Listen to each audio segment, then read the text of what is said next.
تو وہ کیوں نہیں ہم زندگیاں اپناتے ہیں؟ تو یہ ہمارے ہی اندر ایک ہمارے اندر کا اپنا نفاق ہے کہ ہم غلط چیزوں کو چھوڑنا نہیں چاہتے، اور اس کا نام دیتے ہیں کہ بھائی ہم تو اپنے بڑے بزرگوں کو فالو کر رہے ہیں۔ آیت نمبر 171، کفار کی مثال ان جانوروں کی طرح سے ہے جو اپنے چرواہے کی کی صرف پکار اور آواز ہی کو سنتے ہوئے سمجھتے نہیں، وہ بہرے گونگے اندھے ہیں، انہیں عقل نہیں۔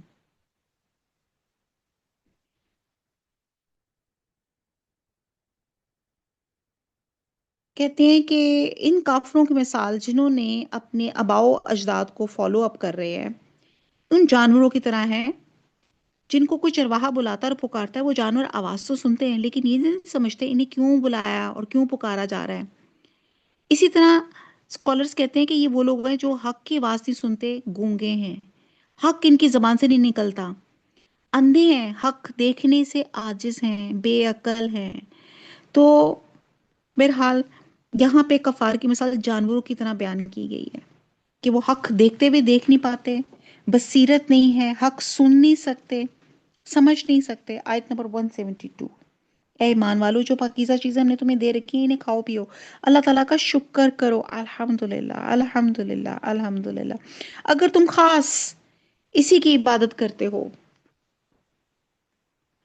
تم پر مردہ اور بہا ہوا خون اور خنزیر کا گوشت اور ہر وہ چیز جس پہ اللہ کے سوا دوسروں کا نام پکارا گیا ہو حرام ہے۔ پھر جو مجبور ہو جائے وہ حد سے بڑھنے والا اور زیادتی کرنے والا نہ ہو، نہ اس پہ ان کے کھانے میں کوئی گناہ نہیں، اللہ تعالیٰ بخشش کرنے والا مہربان ہے۔ اب یہاں پہ اللہ تعالیٰ نے بتا دیا کہ کون سی چیزیں آپ کی جو ہیں حرام ہیں۔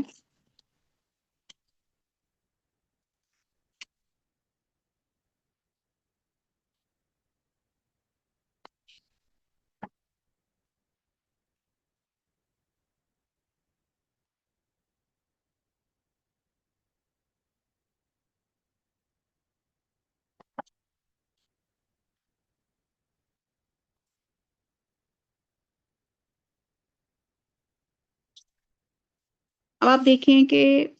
یہاں پہ جن چیزوں کو یہاں سے بچنے کی تاکید کی ہے، وہ ایک ہے مردار۔ مردار کوئی بھی مرا ہوا جانور جو اپنی طبی موت مر جائے، اور آپ دیکھیں کہ کوئی جانور تب مرتا ہے جب کوئی بیماری ہوتی ہے یا اس نے کوئی زہریلی چیز کھا لی ہوتی ہے۔ اگر کوئی کسی خاص چیز بیماری سے مرا ہے، اگر آپ ایسی چیز کو، ایسے گوشت کو کھا لیں تو وہ جراثیم آپ کے اندر بھی آ جائیں گے، یا آپ نے اس نے کوئی زہر کھایا ہوا تو وہ زہر کے اثرات بھی آپ کے جسم میں آ سکتے ہیں۔ اس لیے اللہ سبحانہ تعالیٰ نے مہربانی کرتے ہوئے رہنمائی فرمائی، میڈیکلی بھی اٹس ناٹ ہائیجینک، مطلب آپ کے لیے اچھا نہیں ہے کہ مردار نہ کھاؤ۔ اور پھر کہا گیا خون ودما، کیونکہ خون جو ہے وہ کہتے ہیں کہ آپ دیکھیں کوئی بھی اگر آپ کو کوئی پرابلم ہوتی ہے کہتے ہیں جی بلڈ ٹیسٹ کروائیں، کیونکہ بلڈ ایک رچ میڈیم ہے جہاں مختلف بیماریوں کے جراثیم ریپڈلی گرو ہوتے ہیں۔ خون کے اندر جس طرح جراثیم کی گروتھ ہوتی ہے وہ باہر نہیں ہو سکتی۔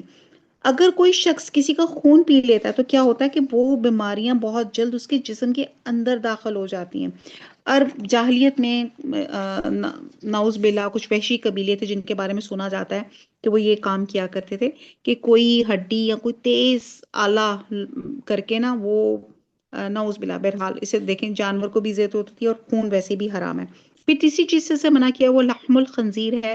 خنزیر کے اندر ایسی خصوصیت ہوتی ہے جو کسی اور جانور میں نہیں ہوتی، مثلا یہ انتہائی غلیظ جانور ہے، انتہائی بدبودار جسم ہوتا ہے کیونکہ اس کے سویٹنگ گلینڈز نہیں ہوتے،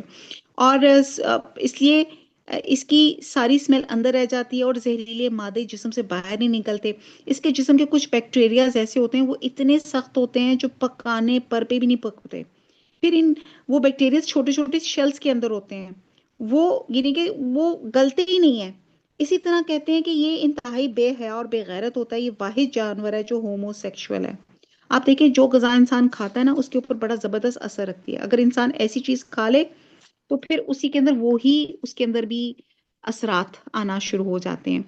تو بہرحال چوتھی چیز سے ایک اور چیز سے منع کیا کہ وہ چیز جس پہ اللہ کے سوا کسی اور کا نام لیا ہو، یعنی کہ غیر اللہ کے نام پہ کوئی صدقہ خیرات کی نظر ہو، وہ بھی اسی طرح حرام ہے۔ اللہ تعالی ہمیں دین پہ کاربند رہنے کی توفیق عطا فرمائے۔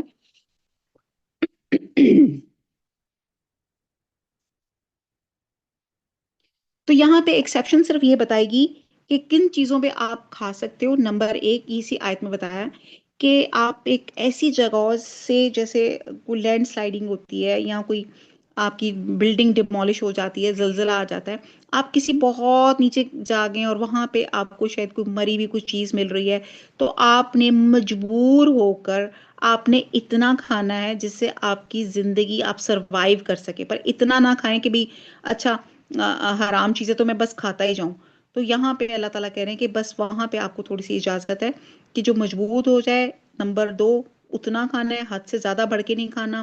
اور پھر ایسے گناہ پہ، ایسے کھانے پہ گناہ نہیں ہے. اللہ تعالیٰ بخشش کرنے والا میرا. آیت نمبر 174. بے شک جو لوگ اللہ تعالیٰ کی اتاری ہوئی کتاب چھپاتے ہیں اور اسے تھوڑی تھوڑی اسی قیمت میں بیچتے ہیں، یقین مانو یہ اپنے پیٹ میں آگ بھر رہے ہیں. قیامت کے دن اللہ تعالیٰ ان سے بات بھی نہیں کرے گا، نہ انہیں پاک کرے گا، بلکہ ان کے لیے دردناک عذاب ہے. یہ وہ لوگ ہیں جنہوں نے گمراہی کو ہدایت کے بدلے اور عذاب کو مغفرت کے بدلے خرید دیا. یہ لوگ آگ کا عذاب کتنا برداشت کرنے والے ہیں. اب دیکھیں کہ انہوں نے ٹریڈنگ کیا کی، نعوذ باللہ، کہ انہوں نے ہدایت کے بدلے گمراہی خرید لی، عذاب خرید لیا مغفرت کے بدلے. آیت نمبر 176. ان عذابوں کا باعث یہی کہ اللہ تعالیٰ نے سچی کتاب اتاری، اسی کتاب میں اختلاف کرنے والی یقیناً دور کے خلاف ہے. شقاق بعید، ساری اچھائی مشرق اور مغرب کی طرف منہ کرنے میں ہی نہیں، بلکہ حقیقتاً اچھا وہ شخص ہے جو اللہ پر، قیامت کے دن پر، فرشتوں پر، کتاب اللہ اور نبیوں پر ایمان رکھنے والا ہو، جو مال سے محبت کرنے کے باوجود قرابت داروں، یتیموں اور مسکینوں اور مسافروں اور سوال کرنے والوں کو دے، غلاموں کو آزاد کرے، نماز کی پابندی اور زکوٰۃ کی ادائیگی کرے، اور جب وعدہ کرے تو اسے پورا کرے، تنگ دستی، دکھ درد اور لڑائی کے وقت صبر کرے. یہی لوگ سچے لوگ ہیں اور یہی پرہیزگار ہیں. اللہ تعالیٰ نے آپ کو لسٹ ایک بتا دی کہ اگر آپ نے ایک اچھا انسان کی خصوصیات دیکھنی ہے تو آپ دیکھ لیں کہ اچھے مسلمان کے اندر یہ خصوصیات ہونی چاہیے.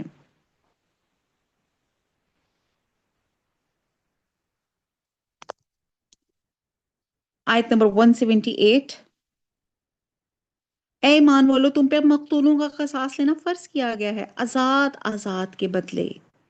غلام غلام کے بدلے، عورت عورت کے بدلے. ہاں، جس کسی کو اس کے بھائی کی طرف سے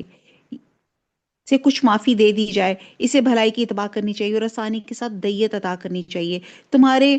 رب کی طرف سے یہ تخفیف اور رحمت ہے. اس کے بعد جو بھی سرکشی کرے اسے دردناک عذاب ہوگا. عقل مندوں، قصاص میں تمہارے لیے زندگی ہے اور اس باعث تم قتل ناحق سے رکو گے. اب یہاں پہ قصاص میں زندگی ہے. اب یہاں پہ جو بات بہت امپورٹنٹ بتائے گی کہ اگر اسلامی شریعت نافذ ہو جائے تو آپ یہ دیکھیں کہ انسان تمام برائیوں سے بچ جائے. اگر چوری کی سزا ہاتھ کاٹنا ہو اور میدان میں رکھ کر ہاتھ کاٹا جائے تو آپ دیکھیں کہ ہر دوسرا بندہ کسی کا حقوق ضبط کرنے سے پہلے اس کو وہ سوچے گا کہ میں یہ ٹیمپرری چسکا، یہ لالچ کروں یا میں اپنے ہاتھ کو میں امپورٹنس دوں. تو اس کی پریورٹی پھر اپنی ہاتھ کی ہوگی اور غلط کام سے بچ جائے گا. تو اسی طرح قصاص ہے، جان کے بدلے جان ہے. اب یہاں پہ اللہ تعالیٰ نے جو ہے معافی کی دو صورتیں رکھ دی کہ ایک بغیر معاوضہ یعنی کہ مالی یعنی کہ دیت لیے بغیر محض رضائے الہی کے لیے معاف کر دینا، اور دوسری صورت یہ ہے کہ قصاص کی بجائے دیت قبول کر لینا، جس کو کہتے ہیں نا کہ قاتل کو کہا جا رہا ہے کہ بغیر تنگ کی اچھی طریقے سے دیت کی ادائیگی کرو. اور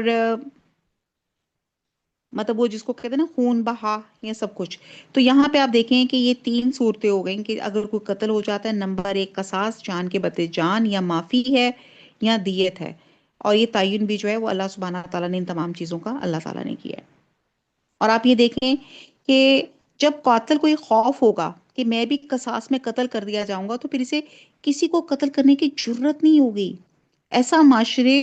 جو ہے اس کے اندر یہ قیاس نہیں ہوگا، اس کے اندر ایسی انارکی نہیں ہوگی. وہ خون ریزی ایسی دہشت گردی سے محفوظ رہے گا، امن و امان سے رہے گا. اسی لیے کہا جا رہا ہے قصاص میں زندگی ہے. آیت نمبر 180.